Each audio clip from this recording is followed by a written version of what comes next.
আসসালামু আলাইকুম ভিউয়ার, সবাই কেমন আছেন? তো আজকে আমি রাত্রে যা যা রান্না করছি সব আপনাদের সাথে শেয়ার করছি। তো এখানে আমি পুঁই শাকগুলো ভালো করে কেটে নিচ্ছি। পুঁই শাক বাজার থেকে নিয়ে এসেছিলাম। পুঁই শাকগুলো ভালো করে কেটে নিচ্ছি ছোটো ছোটো করে। পুঁই শাকগুলো কেটে নিয়ে এখানে আলুগুলো ছেড়ে দিয়ে ছোটো ছোটো করে পিস পিস করে কেটে নিচ্ছি। আর এখানে একটা বেগুন কেটে নিচ্ছি। ওখানে কিন্তু আমি 4টা আলু দিয়েছিলাম, আমি এখানে একটা বেগুন। আর এখানে মাছটা ভালো করে ধুয়ে পরিষ্কার করে নিচ্ছি। শুধুমাত্র মাছের মাথাটাই দিয়েছি, কারণ মাছের মাথা দিয়েছি পুঁই শাক রান্না করবো। এখানে হলুদ লবণ মাখিয়ে ভালো করে মাছটা ভেজে নিচ্ছি। কড়াইতে তেল দিয়ে দিলাম, এখন মাছের মাথাটা দিয়ে দেবো, ভালো করে ভেজে দেবো এখন।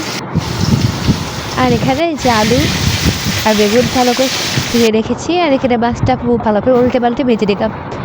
আর এখানে আমরা আলুগুলো খুব ভালো করে ভেজে দেবো। ওখানে লবণ দিয়ে দিচ্ছি আর সামান্য একটু হলুদ দিয়ে দিচ্ছি।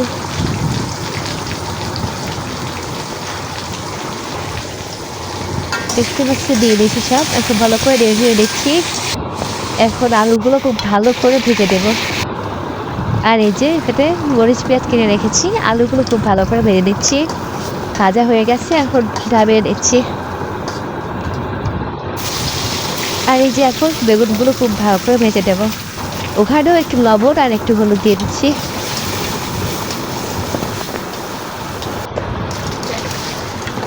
এই দেখছি খুব ভালো করে ভেজে দিচ্ছি, এটা নামিয়ে দিচ্ছি বেগুনগুলো। এখন এই যে মরিচ পেঁয়াজগুলো, রসুন মরিচ পেঁয়াজ এইগুলো এখন খুব ভালো করে ভেজে দেব। এখন এখানে সব দিয়ে দিচ্ছি। এখানে এখন সামান্য পরিমাণে লবণ দিয়ে দিচ্ছি। লবণ দিয়ে খুব ভালো করে ভেজে নিচ্ছি, খুব সুন্দর মতো ভেজে নেব।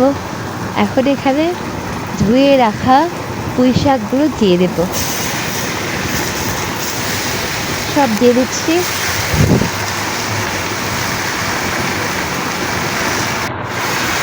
এখন এটা খুব ভালো করে দাঁড়িয়ে চেড়ে দিচ্ছি,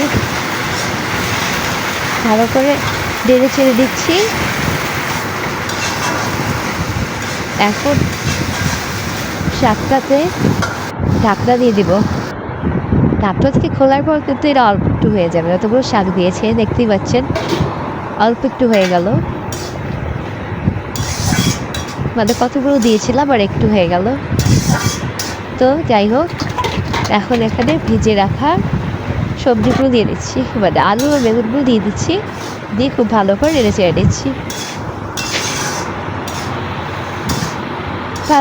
ভালো করে নেড়ে চেড়ে দিচ্ছি। এখন সেখানে সামান্য ঢেকে রাখবো, ঢাকা থেকে খুলে দিচ্ছি। এখন সেখানে সামান্য একটু পানি দিয়ে দিচ্ছি, পানি দিয়ে খুব ভালো করে আবার নেড়েছি, ঢেকে দিচ্ছি। এখন মাছের মাথা যে ভেজে রেখেছিলাম, মাছের মাথাটা এখন ভালো করে ভেঙে দেব, ছোটো ছোটো করে ভেঙে দেব। আর এই ভাগা মাছটাই সবজিটা একটু দেবো, দেখতে পাচ্ছি ছোটো ছোটো করে ভেজে দিচ্ছি, কেটে দিচ্ছি। এখন ভেঙে রাখা মাছগুলো সবজিটাতে দিয়ে দিচ্ছি, মানে এখানে আলু বেগুন ও পুঁই শাকের সবজিটাতে দিয়ে দিচ্ছি, দিয়ে খুব ভালো করে নেড়ে চেড়ে দেবো। নেড়ে চেড়ে দিচ্ছি সুন্দর মতো। আর এটার ঘ্রাণ কিন্তু অনেক সুন্দর এসেছিল, দেখতেই পাচ্ছেন।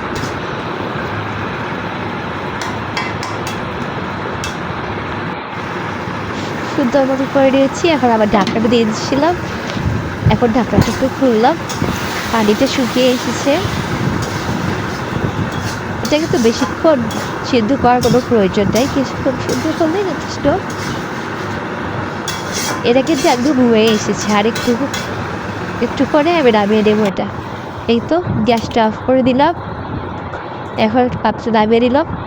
তৈরি হয়ে গেল আমাদের পুঁই শাক দিয়ে মাছের মাথা। দেখছেন খুব সুন্দর হয়েছে, এটা খেতে খুব দারুণ হয়েছিল। আর এখানে যে বটবটি সিদ্ধ করে নিয়েছি, বটবটি ভর্তা বানাবো জন্য এখানে মরিচ আর হচ্ছে মানে শুকনো মরিচ দিয়েছি, এখানে একটু সামান্য লবণ দিয়ে খুব ভালো করে মেখে নিচ্ছি। এই যে দেখতে পাচ্ছেন ও সুন্দর করে মেখে দিচ্ছি। 3-4টার মতো মরিচ দিয়েছিলাম, এই তো মেখে নিলাম। আর এই যে এখানে বটবটিগুলো রেখে দিচ্ছি। আর এই যে এখানে দিয়ে দিলাম মরিচ আর পেঁয়াজটা। আর সেখানে একটু লবণ দিয়ে দিয়েছিলাম, তারপর সেখানে একটু সরিষার তেল দিয়ে দিলাম, দিয়ে আবার ভালো করে মেখে দিচ্ছি। এই তো তৈরি হয়ে গেল আমাদের মজাদার খাবার। তো এটাই আমাদের রাতের খাবার। ভিডিওটি পছন্দ হলে আমার চ্যানেলকে সাবস্ক্রাইব করে আমার পাশে থাকবেন। ধন্যবাদ।